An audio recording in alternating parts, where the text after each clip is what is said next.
I guess I just started deciding if I come up with a fee that's reasonable, Mhm, that you tell them up front, mhm. and half of them like say that's all or will give me a tip, which is like, whoa, I wouldn't have Yeah. expected this, but because they're just so grateful that you're helping them. Yeah. So I stopped. It's like find that amount of money that again is not offensive.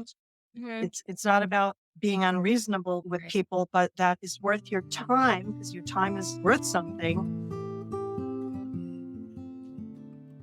Hi, guys, and welcome to the House Call Vet Cafe podcast. I'm Dr. Eve Harrison. I'm a full-time integrative concierge house call veterinarian in Los Angeles, and I help other vets to build their unique mobile practices on their terms.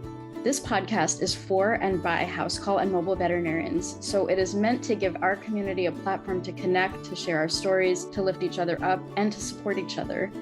Most of us work solo as lone wolves, right? So for me, it's been really powerful to be able to physically hear the voices of my colleagues from all over the world and to get a chance to feel that we truly are part of a community of very real other human beings who get it. While you may be alone in that little bubble of your own vehicle when you're on the road seeing patients, I welcome you to join our community by tuning into our own podcast when you're on your way to your next house call. Whether you're a super experienced house call vet with 30 years of experience, you're a brand new prospective house call vet just looking to get started, or you're house call curious, there will be something for you in this podcast. Each episode, you will hear interviews from other mobile veterinarians just like yourself who are doing unique and innovative things, vets who are sharing their stories, their struggles and challenges, and you can also look forward to hearing valuable information and perspectives from specialists and experts outside of our micro niche. And finally, if becoming a house call veterinarian is something that you've been thinking about exploring, or you're looking for some extra support getting your own mobile practice to feel more profitable and sustainable for you, check out the information in the show notes about my course and our above and beyond supportive private community for members only, plus our monthly group coaching sessions within the House Call Vet Academy.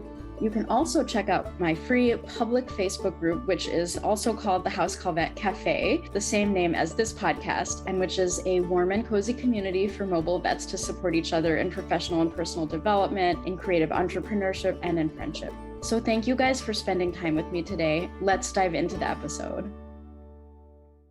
Hey, everyone.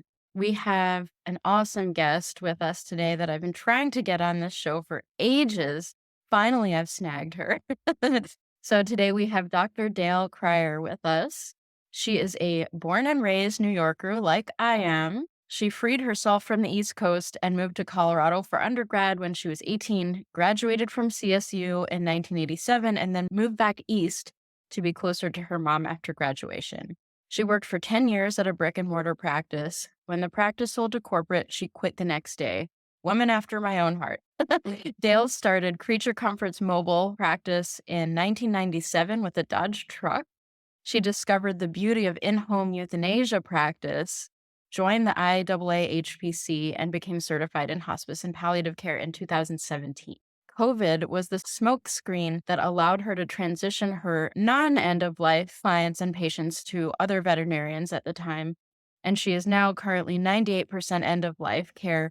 2% of her clientele are A-plus clients that she still works with from previously, and awesomely, she is currently in process of transitioning to working 3 weeks a month and playing 1 week a month. She also shared a really beautiful piece of writing that she did about her why and her inspiration with me just before we recorded this episode. And that will be in the show notes for everyone that would like to check that out. It's really moving and special. And I'm just glad that you guys will get to read it because I found it deeply moving. So awesome. You guys would be able to check that out. Dale and I have a personal connection. I don't know. We've kind of known each other bouncing back and forth on Facebook like 5 or more years, something like that. Just kind of like supportive comments on each other's stuff and just always fond feelings and a fond connection without knowing the person, as you know how that is on Facebook. But we got to really know each other when Dale and her amazing daughter came on one of my house call vet retreats this past spring, and we just really hit it off, and we've been in a bit of like a mutual admiration club since then. So Dale is just a wonderful, wonderful human, and I've been nagging her to get on this show since April, so I'm super excited that you're here. Welcome, Dr. Dale. Thank you. I'm excited to be here too. I am an admirer from afar, I guess, well, just East Coast to West Coast. Thank God for Facebook. Yeah, I'm saying, seriously. But it's just, like, wonderful to, like, finally know you as a human being, and, the first time I gave you a hug, I remember being like, "This is Dale. Oh my god, okay, like, the real human being." And it was just special. It was like an instant connection, so I'm very grateful that you guys were there. And who's your pup in the background for those watching on That's YouTube? that's our boy Tommy. Tommy just came out from a tough time shoveling snow for snow we've had this season, and he's trying to get warm now. He may start barking because he likes to be under a blanket, and if he does start barking, I may have to take a break and put him under a blanket. That's totally okay. He can definitely join the podcast if he desires to do that. And thanks again for showing up today fully clothed on the first snowy, cozy day. I know whenever I have people on the podcast, they're usually surprised that it's like a visual thing too. And I'm like, yeah, you got to put clothes on. So It was the day, yeah, it was the day I thought I'd be in my pajamas. that would have been cute too, though. Like pajamas are totally okay to do podcast recordings in. And truth be told, I have recorded podcasts in my pajamas as well, but I guess people just couldn't tell. Or maybe they could, I don't know. But anyway, so I wanted to start out the episode how I usually do by asking, what is your favorite snack to eat in the car if you eat snacks in the car?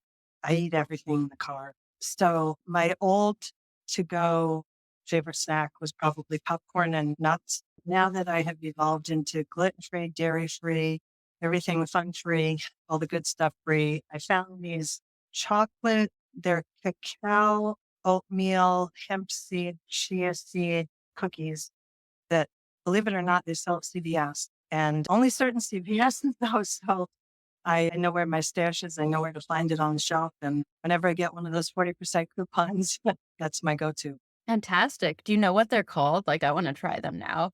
I think they're like literally called chocolate healthy cookies or something goofy like that. But I'll have to let you know because they're really good. They're really healthy. They sound delicious. Like, speaking of cacao, like right now, just before our call, I made myself, I like to make little potion experiments and I'm drinking like cacao. It's like cocovia or something like that. It's actually like for health.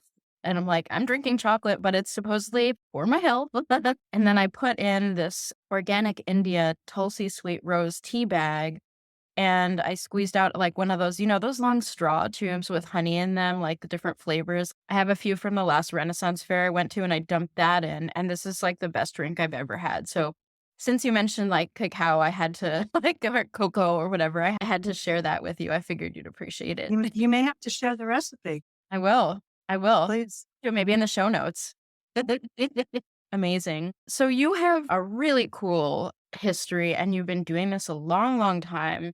And whenever I hear you speak, I'm just struck by how much wisdom and just beautiful stuff you do in your practice and realizations that you've had and things like that. So I'm just really excited to hear a little bit more about that. And I know you had like a rapid transition. Corporate came knocking, you quit the next day, which is incredible. And then you just dove into your practice. What made you go towards house call practice? What was your journey like towards starting a house call practice? So actually back up maybe 2 years in that my son was 3 years old. We were thinking about having a second child, and it was just very difficult working in a 5-doctor busy practice. They were not amenable to making any compromises about me leaving early or whatever, coming in late for my son's needs. And I was looking in one of the, I think it was the AVMA journal, and one evening, and I happened to see an article on the Dodging trucks, similar to the LaBoy, which I think the Dodging company doesn't exist anymore.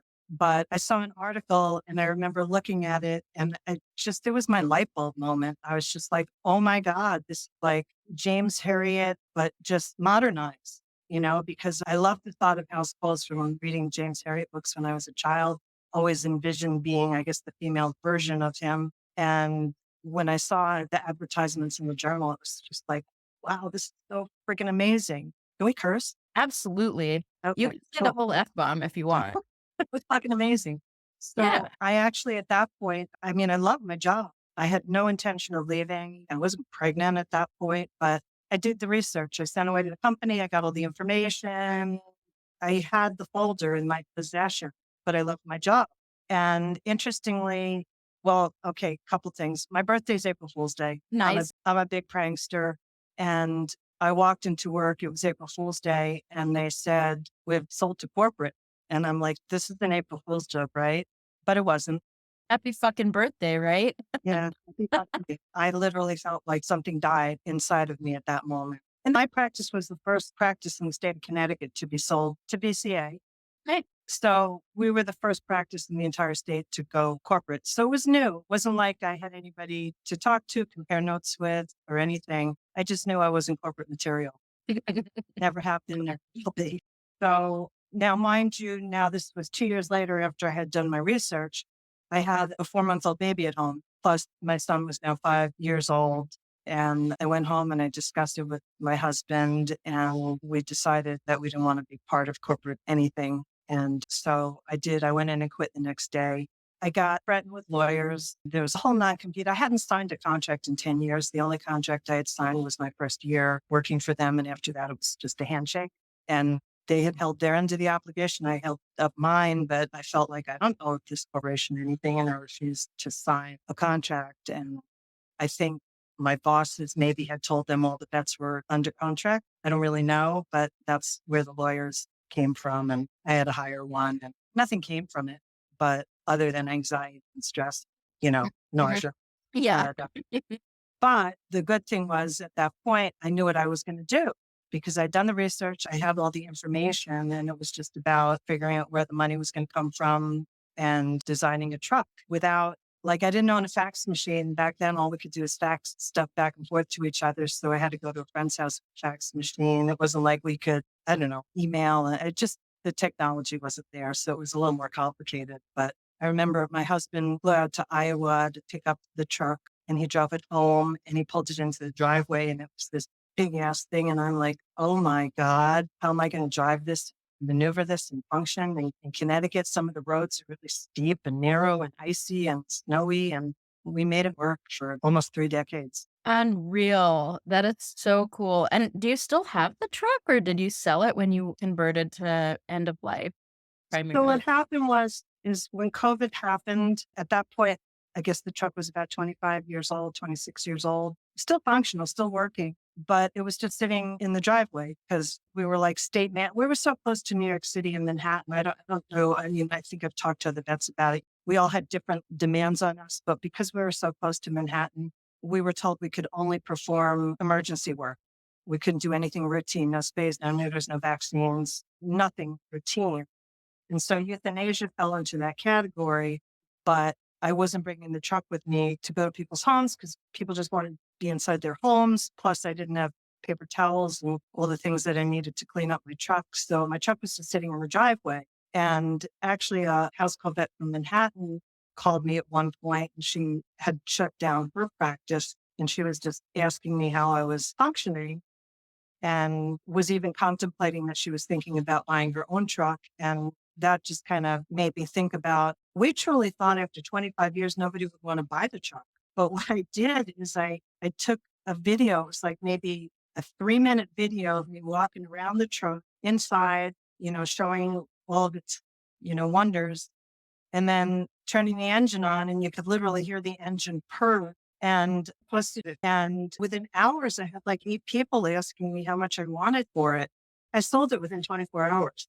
Oh my God. Probably didn't ask enough money for it, but it wasn't about the money. We wanted it to find a happy home.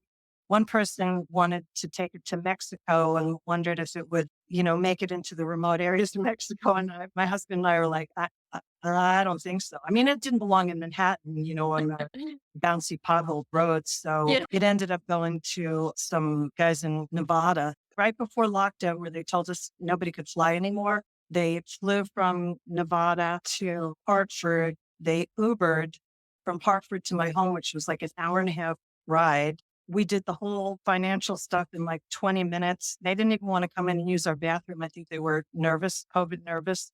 My husband said, don't you want to test drive it? The guy looks at him and he goes, I got 3,000 miles to test drive it. And off they went. Oh, So, fantastic. yeah. So You're like, give it right now. Whatever it is, I'll take it. Okay, bye. Yeah. No, so they had a long journey ahead of them and we followed them on their way home and kept in touch. And they had a fleet of trucks. They had maybe 3 trucks at home and they had another truck that was the same company in the same year as mine. And they thought mine was in better condition. So they kind of knew what they were getting into. And like they never had to call to inquire how to work this system or that system, which somebody who had never owned one of the trucks, like, I don't know, hit it 3 times and Right. say your prayers and then it'll start kind of a thing. We took it to the mechanic, had them do it once, so we sent it on its way. Very happy that it found a new home. That's amazing. That's cool that you took it to the mechanic and had the once over before you sent it off. And Oh yeah, but no, that that was is, had to. yeah, yeah. Like, and you sold it in 24 hours, and this is over COVID. Is that right? Mhm. Yeah, unbelievable. That's so cool.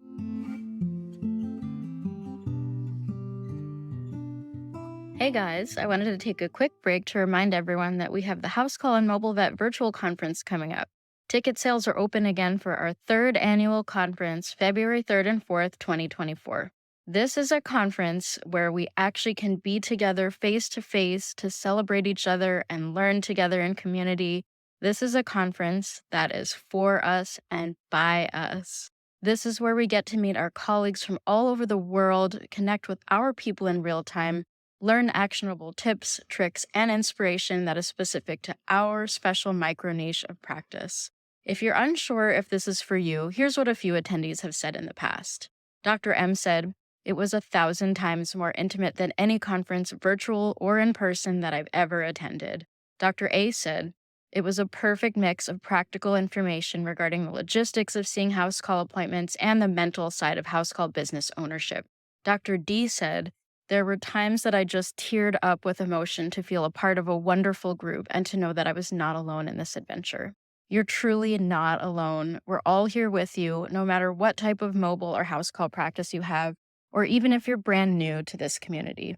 This conference is for you if you're super experienced or if you're still thinking about whether you want to be a house call or mobile vet to begin with.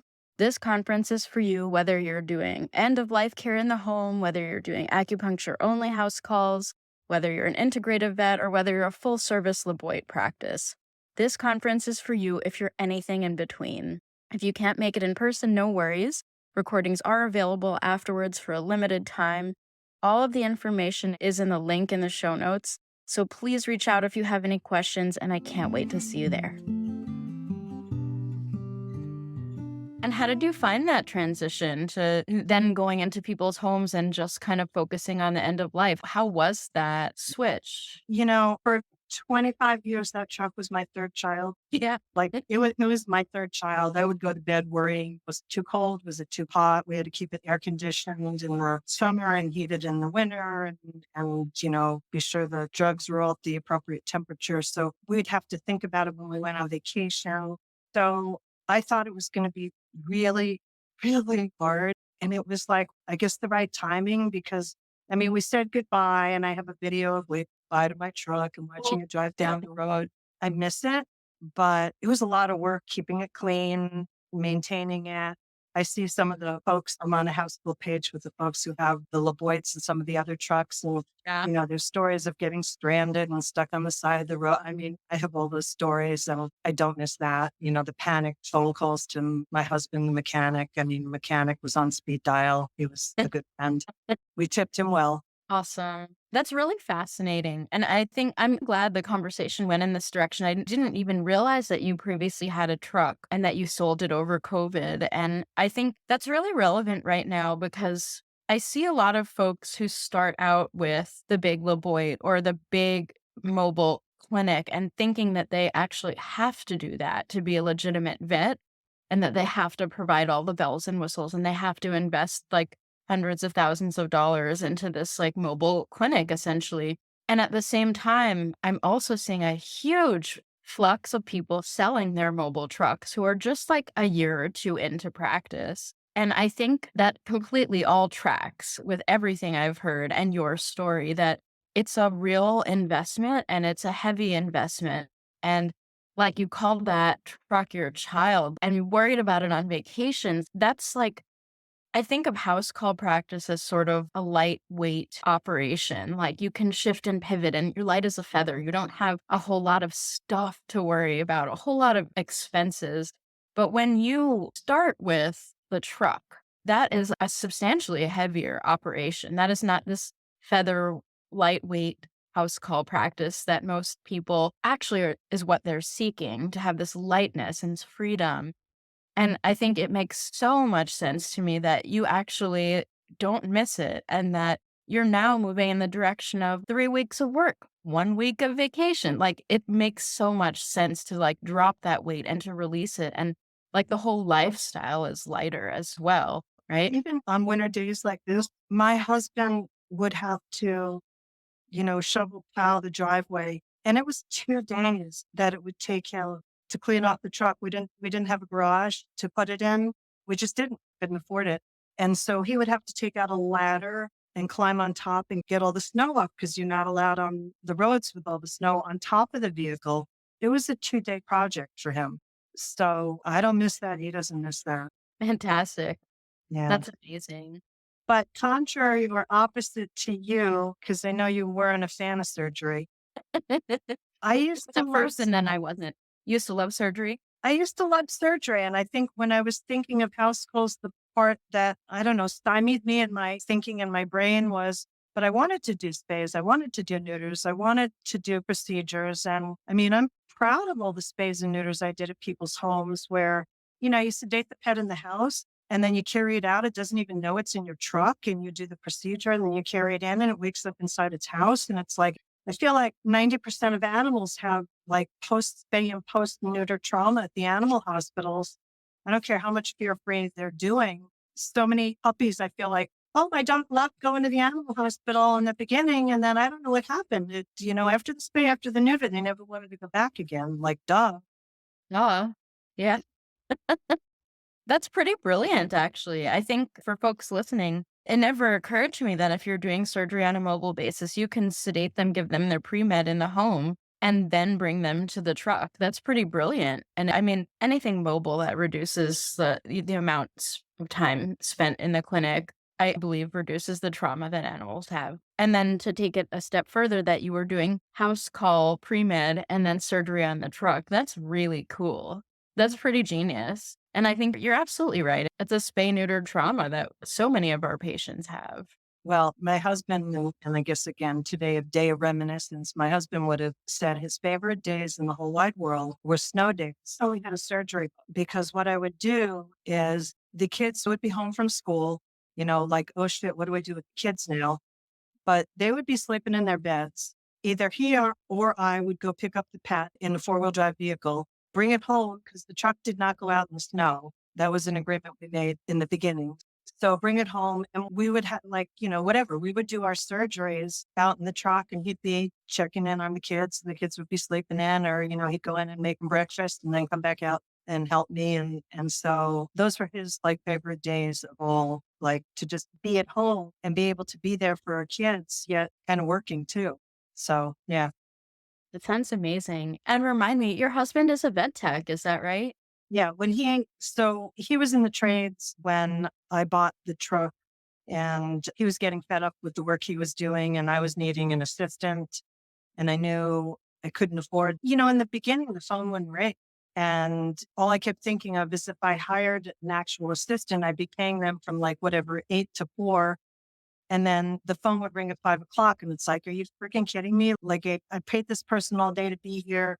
And now I'm going out on my own anyway. So it just became easier for him to leave his job and make himself available to me when he could. Plus, he was became the stay-at-home dad. So he was able to be there for the kids, which helped with childcare costs and expenses and stuff. Beautiful. How did you get the phone to ring? Was it just time? I used to take my truck and drive it around town and park it in obvious places where I was sure that they could see my logo and my phone number.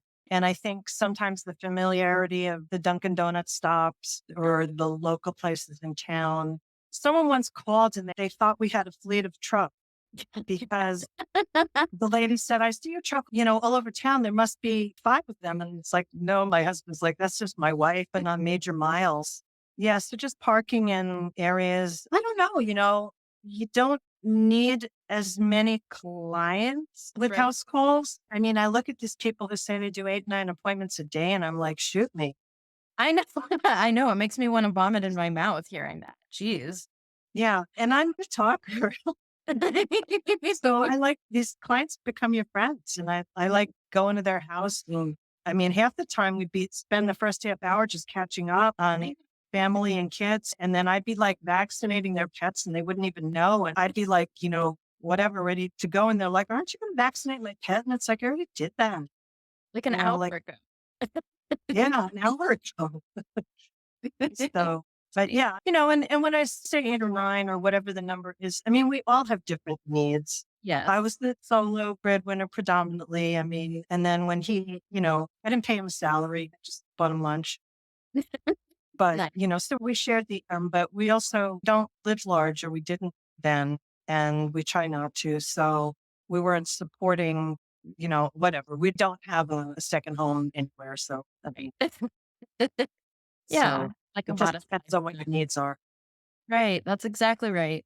No, I mean, you have a point, and me vomiting in my mouth when I hear about doing 8 or 9 appointments a day is not a commentary on anything other than that I would hate to do that myself. But there's some people who love to be busy and who need a financial income that is tied to that amount of high volume. And it's not common in house call practice, but it exists. And for people who love that, power to you, right? Well, the other problem I have is just it's also a logistical thing. Like you live in a busy area where there per capita, there's a lot of people, Mhm. but I'm sure it also takes you a long time to just drive down the street. I live in a town of about 3,000 people. So I'm a half an hour from anywhere. And if my business had to survive on my town per se, I would have closed my doors, whatever, 28 years ago.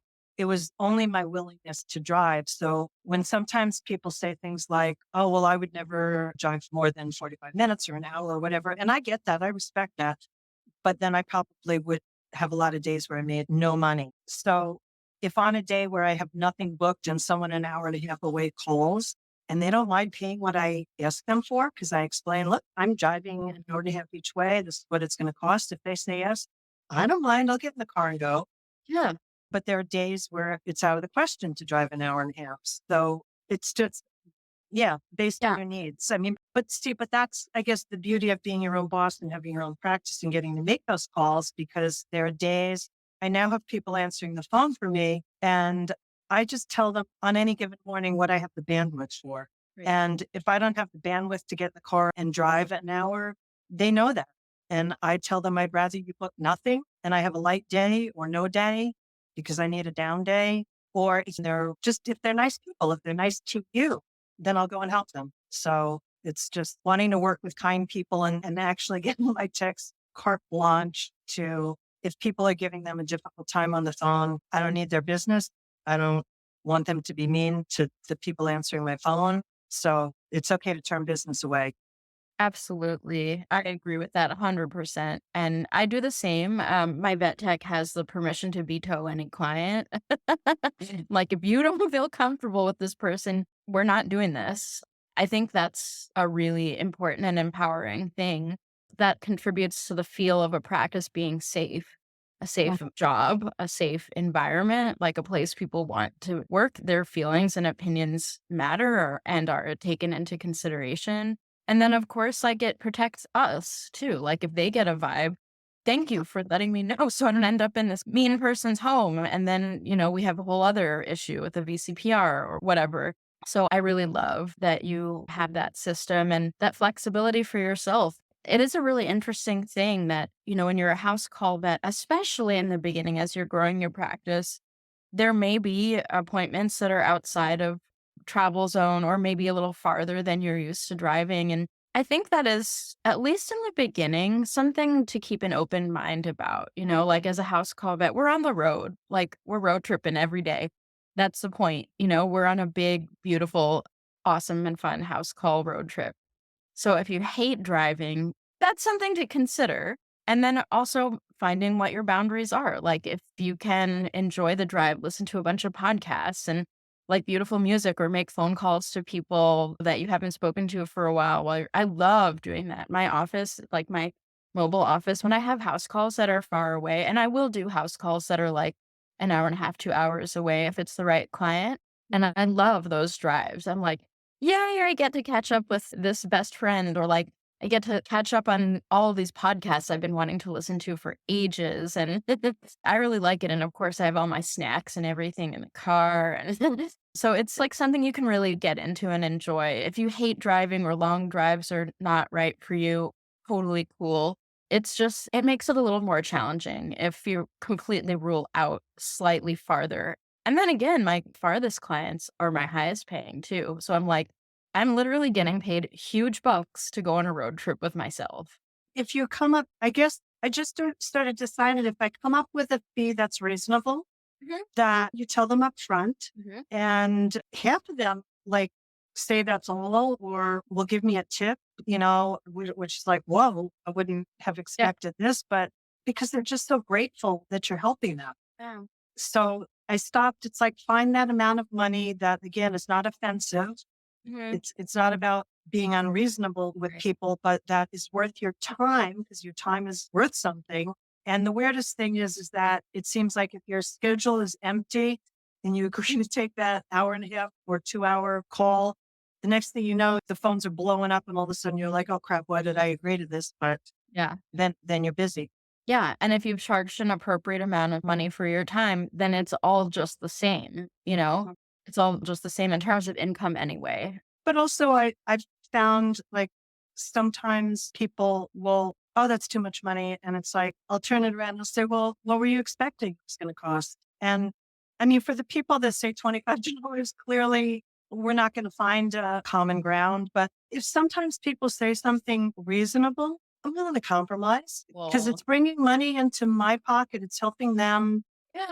It's like, why not? I mean, I can be generous. I pay it forward fund. I have clients who donate money to me to help clients who can't afford my services. So I like playing Santa Claus. Yeah. I love that. Actually, I love that you do that. I have a little bit of a similar thing. I have a sliding scale that I offer when people tell me specifically that they would be interested in something like that. So I play the cards similar. Like, what do you think would be fair? Because nobody wants to say some amount of money that makes them look really cheap, or like they're admitting that they're devaluing you. People usually come up with something that is fair. Right. If And it's $25 or even $50 off from what, I mean, for the PR, right. it's worth it. And the good vibes. Yeah. Yeah. Yeah. Playing Santa And, Claus, I and, love and it. oftentimes, like the weird thing is oftentimes they're so grateful that you come that they're sending you home with a bottle of wine and some fresh Mhm. baked cookies, or they're writing some rave review on Facebook, on Google for you or whatever that gets you other clients. They're tired of hearing no. Yeah, yeah, and it's a nice energetic exchange. I have a client, one of my earliest clients that's on a sliding scale. I've never raised the prices on them. Every time I see them, they make me this absolutely extravagant, incredible dinner and drinks, and they send me home with like, I don't know. I look forward to those appointments all the time because I'm like, I'm just like hanging out with a friend, and they're taking really good care of me, and I'm taking good care of their cat. But that's like no big deal to me. That's easy. That's second nature, but I get to have this beautiful friendship and just be cared for. Like, what a special thing?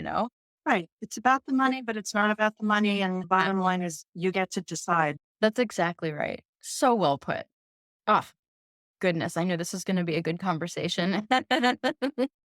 Hey, thanks for joining us for this episode. We had so much to talk about that there is a second episode to continue our riveting conversation. I hope you'll join us for our next conversation, and I hope to see you at the House Call and Mobile Vet Virtual Conference, February 3rd and 4th, 2024. Can't wait to see you there.